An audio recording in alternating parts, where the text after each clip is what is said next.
Hey, this is Todd. Happy Friday. Or at least this is when I'm recording it. Hopefully you'll see it today or at the latest tomorrow, but we'll see how that goes. I'm going to try to get this through in one nice, clean take so that I don't have to do a lot of editing, so I can get it in the queue and up on YouTube as swiftly as possible. First thing I want to talk about is that I'm going to be giving Twitch a try. Now, I have had an account on Twitch for probably over a year, maybe even 2 years. I don't know the math, but I hadn't really given it a real go. I sort of joined it, then I posted some videos there. I really wasn't sure what I was doing yet. I didn't have a plan.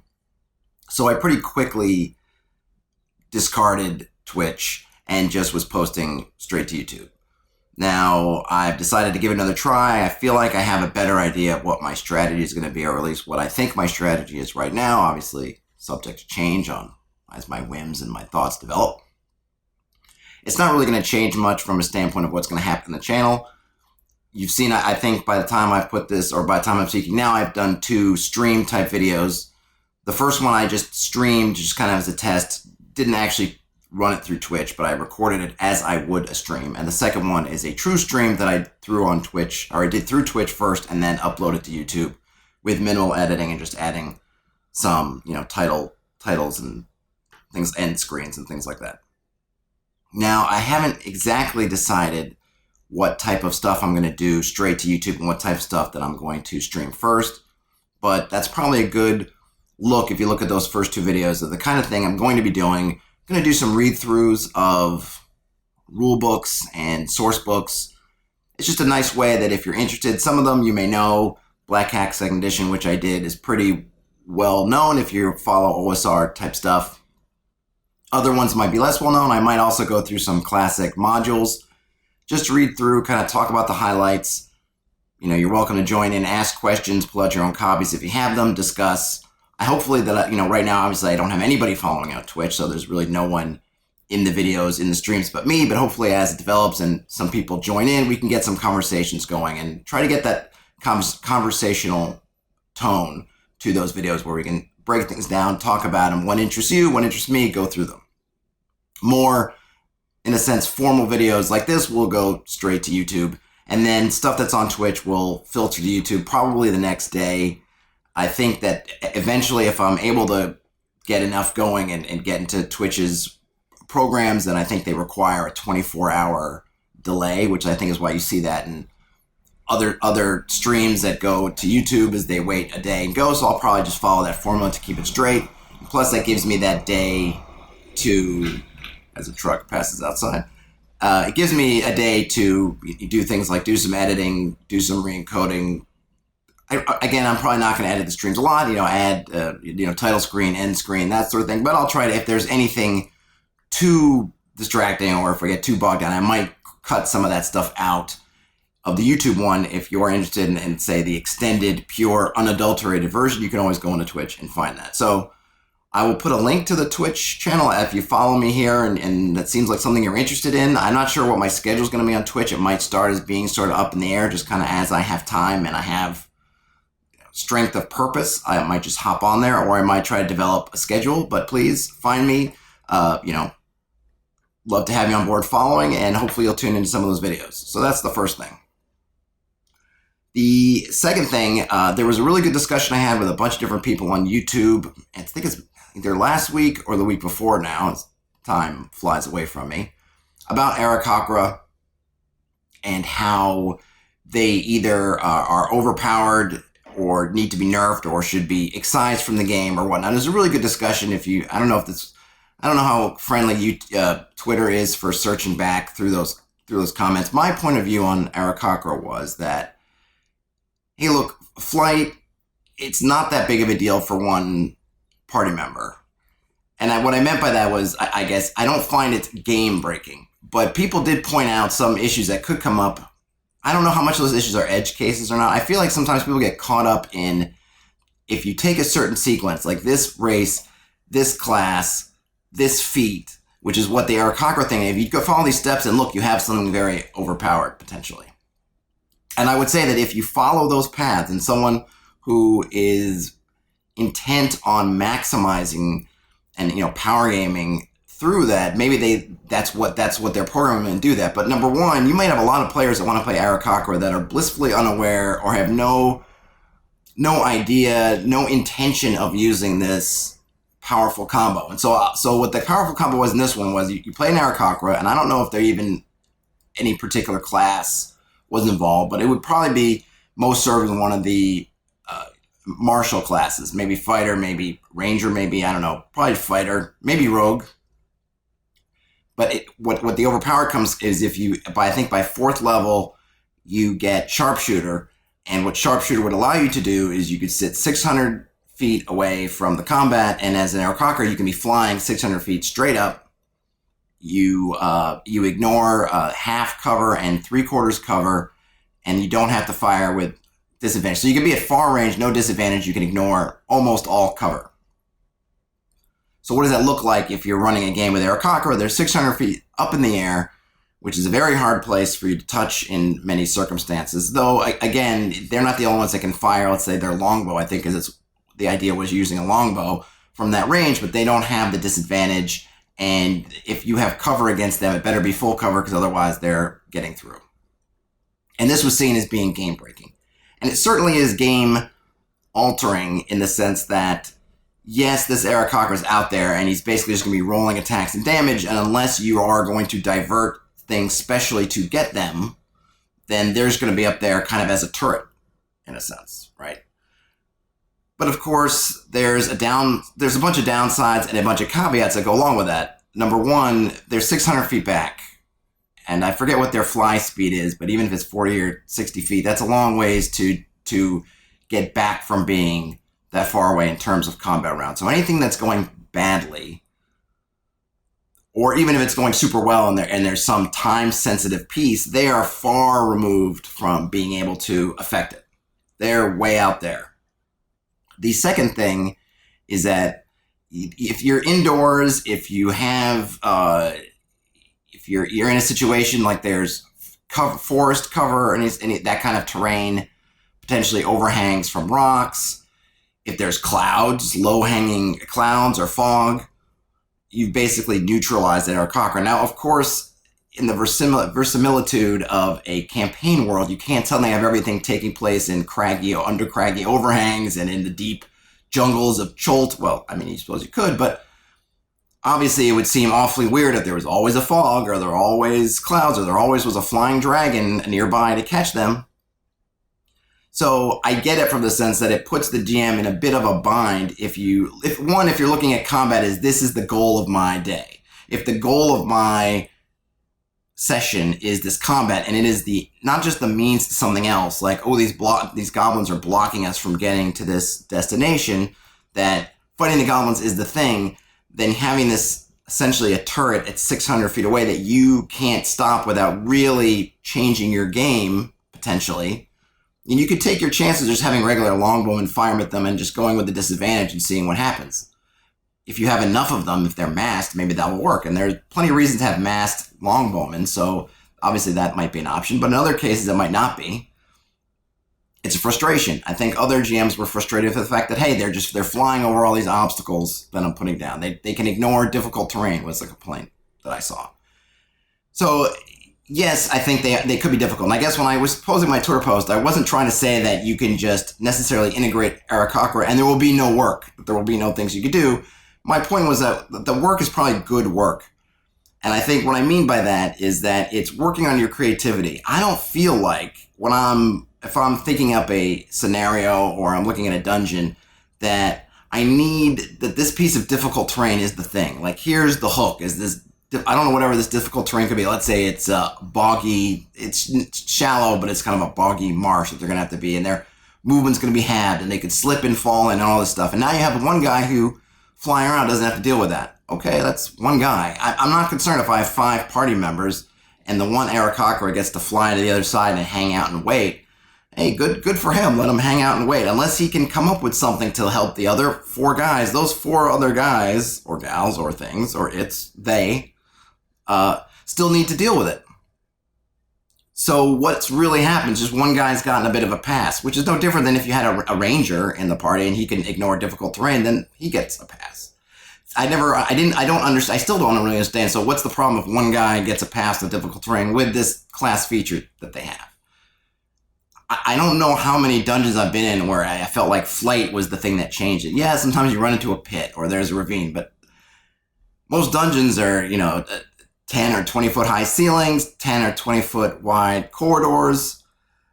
I don't know that I'm so worried about, oh my gosh, now he can fly. Okay, he can fly. It really comes down to, and of course, being all the videos I do on being outdoors, really the real impact of this is in the wilderness, in which case, yeah, you can look at things like, hey, they can hunt with impunity. They don't even have to be 600 feet up. They can be 50 feet up, 30 feet up, and go hunt some creature, and a poor owlbear. And the owlbear has not much recourse because they can't jump high enough to get them, and they can just plink, plink, plink with their arrows.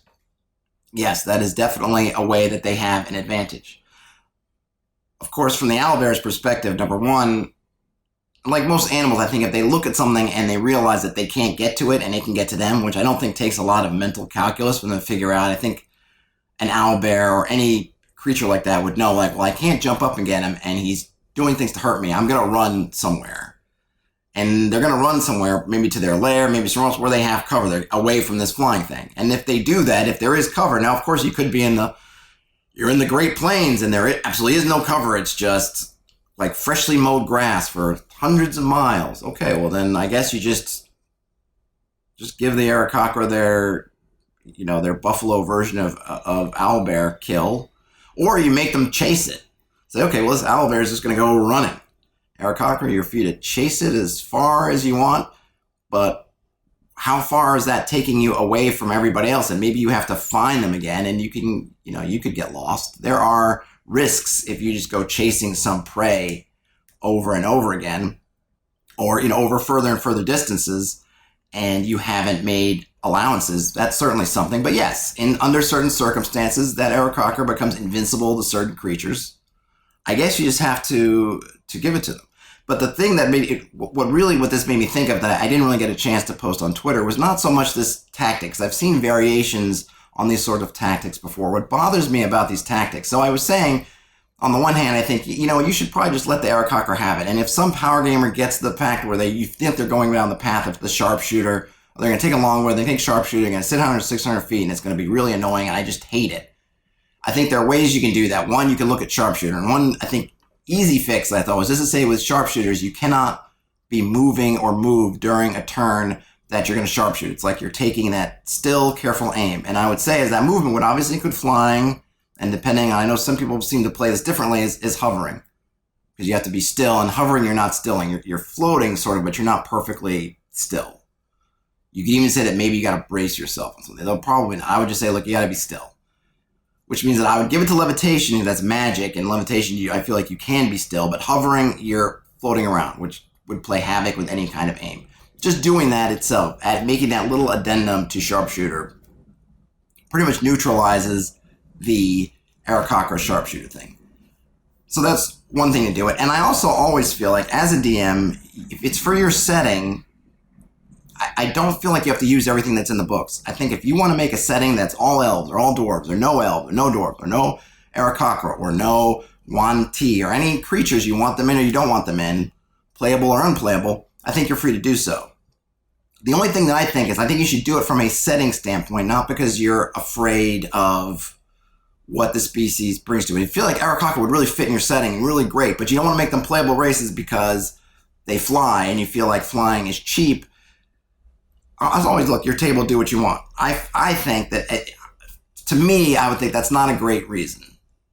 I would think about, well, how can I, if people are going to choose Aarokocra, and again, they might not, in which case I never have to worry about it anyway, if people go around choosing it, okay, now maybe I need to change my game a little bit. If I'm really very terrestrial in how everything's working, I got to think about the fact that things are in the air. But to me, that cuts both ways. If there's lots of Aarokocra flying around, then there must be lots of anti-Aarokocra countermeasures, anti-flying countermeasures. More of them than there are, because most of the monsters in the monster manual and almost all the races are earthbound.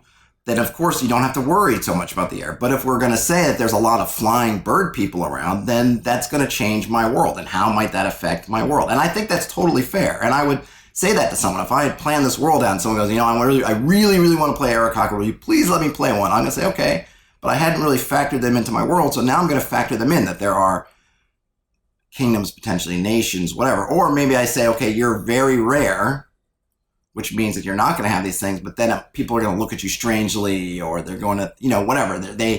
You might have to deal with some other, say, social issues because you are a strange and alien creature to them. Or it is that, everybody knows Aarokocra, which means that everyone's going to know that arrows might be flying at you from suddenly somewhere 600 feet up in the sky or whatnot. So we're going to have ballista with great range and maybe spy glasses attached so that we can aim up there, whatever. So different ways to work out on it.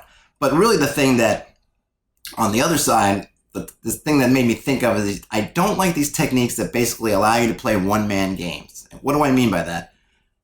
What I mean by that is a game where you're doing everything by yourself for yourself. So we look at the Aarokocra, 600 feet up, okay? You're running your sharpshooter, all right, and so you can do all this stuff, but you're all by yourself 600 feet away. Where's the rest of your party? Where is your team? They're 600 feet away from you on the ground, so you can't help them. You could do nothing but add damage.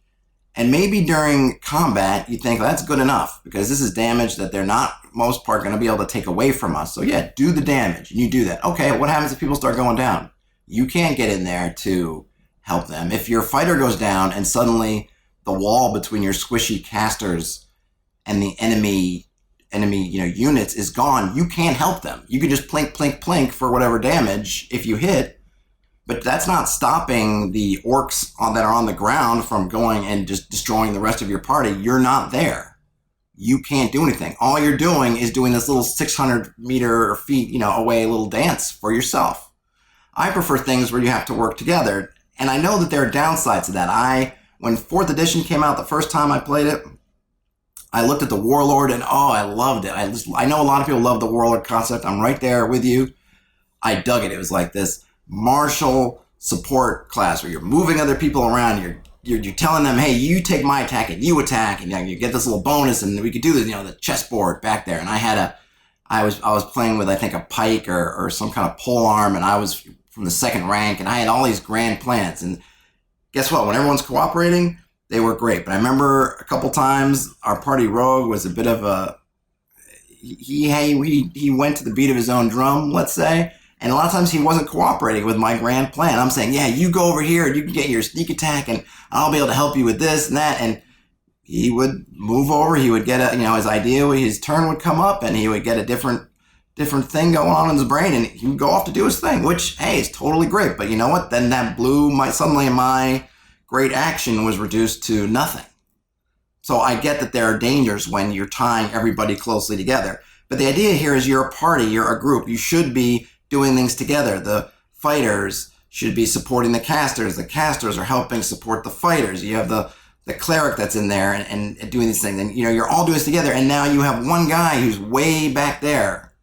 And, yeah, he's getting his damage, which on a meta level as a player, look, I'm doing damage. I'm throwing it. Look at you. You can't hide under there because I could get through full, 3/4 cover. And I don't have disadvantage. And look, I got my longbow all juiced up. And I'm just bam, bam, bam. But there's no teamwork involved there.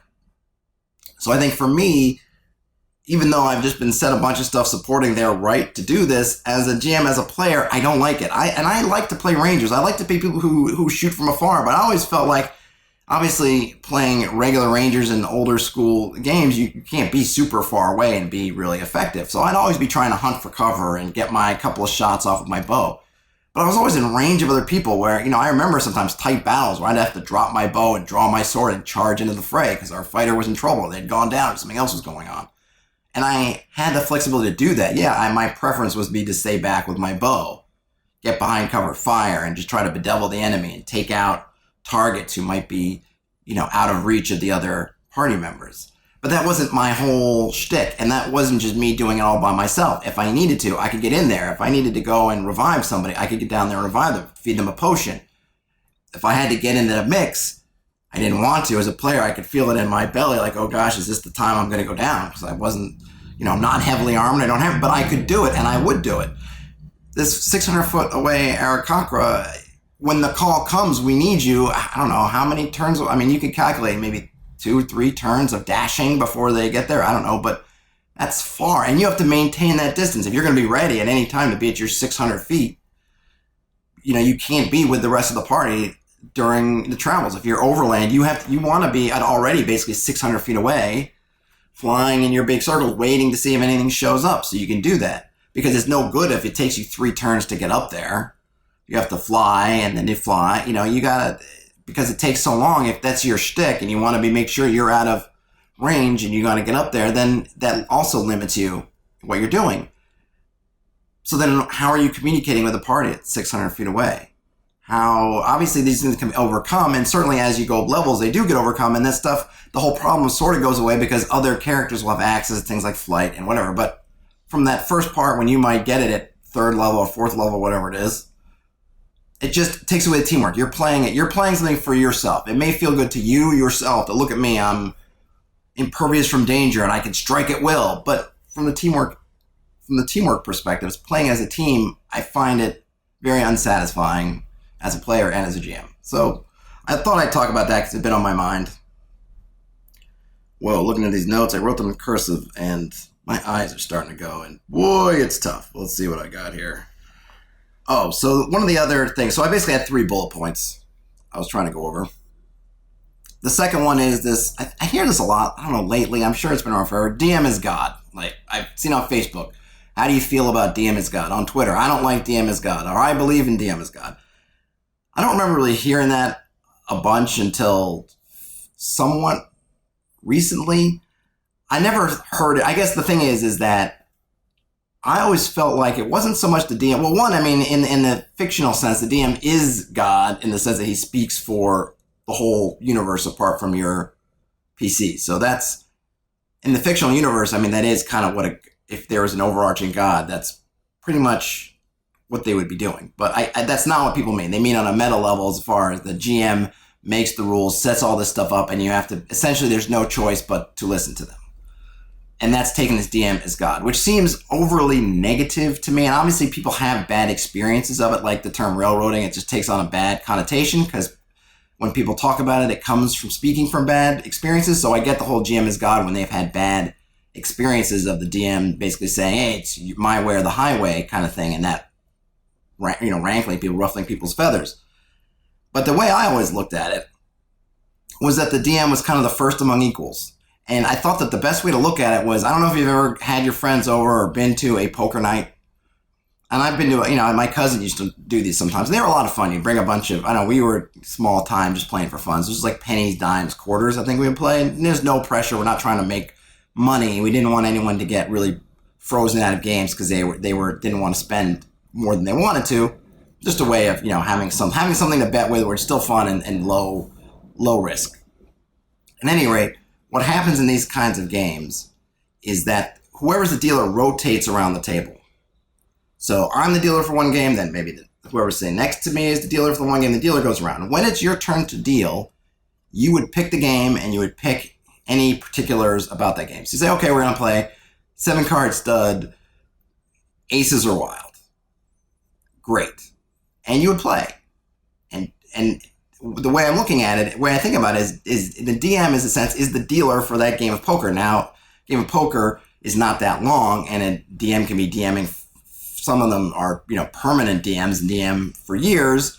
Some of them, people will rotate. So it's not a perfect analogy, but the sense is that when that person is dealing, they're in a sense running the game. And as they're running the game, they get a little bit of an extra choice as to what to do. Now, I, myself, maybe I don't like 7-card stud. Maybe I hate wild cards. Whatever, but I swallow that down because I'm like, hey, he's running his game. When it comes to my turn, I can do my game, and that's how it's going to go around. So the DM, in a sense, gets that extra vote, or a little bit extra. He's not above everybody else in the sense that I'm the dealer this time, so everybody bow to me and call me sir. No, that's not how it is. But while you're running the game, you get that little extra juice because you're running the game. A GM does a lot more work for the game than a dealer does in a game of poker.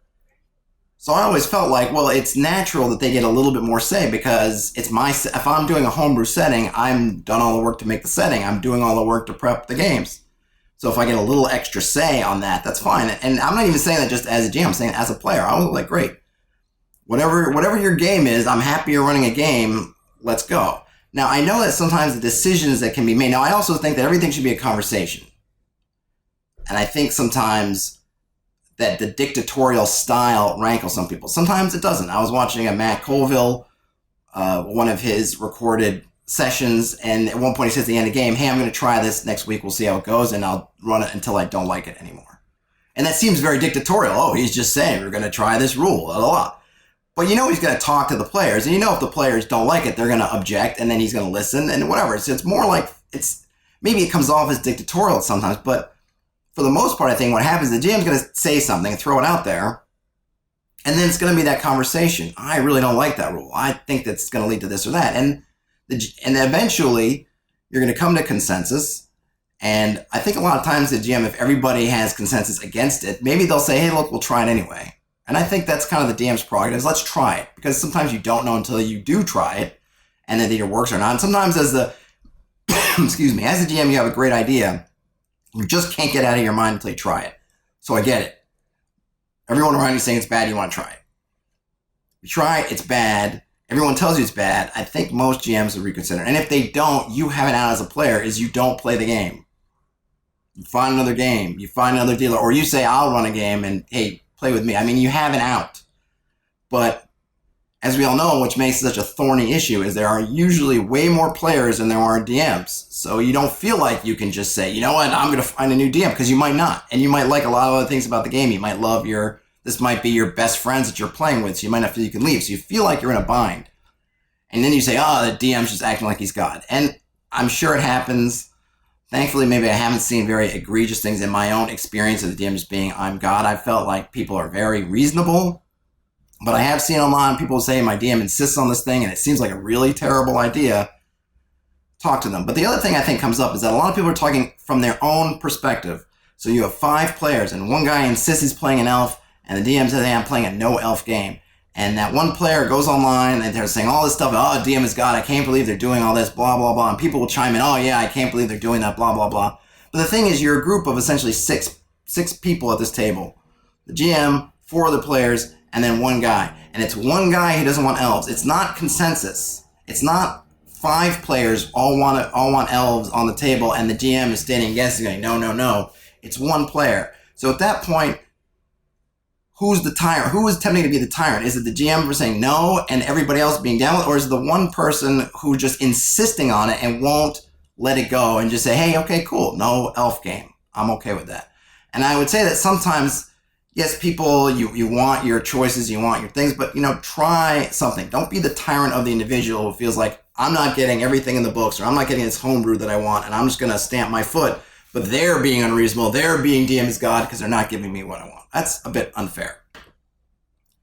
And the last one, which sort of the bullet point that I want to talk about, which dovetails in with this idea of DMs as God and just sort of these questions about what do you allow, what do you don't allow, is coming up with your gaming philosophy. And I think you can do this as a player, you can do this as a GM. I think when I look at a lot of the GMs who are experienced and who are people that have been playing a long time, I think you see that they have a strong philosophy of what they want out of their games, what kind of settings they want, what kind of actions they want. Like I said to myself, hey, I don't like tactics and strategies and builds that are going to minimize teamwork. I'm not really keen on class builds that can just do everything themselves and don't have to really rely on other classes for anything. So it's just not my feel. I want everybody to be working together. That's something I've just developed over my time and my experience of playing. So I know that about myself. I know that I tend to like grittier,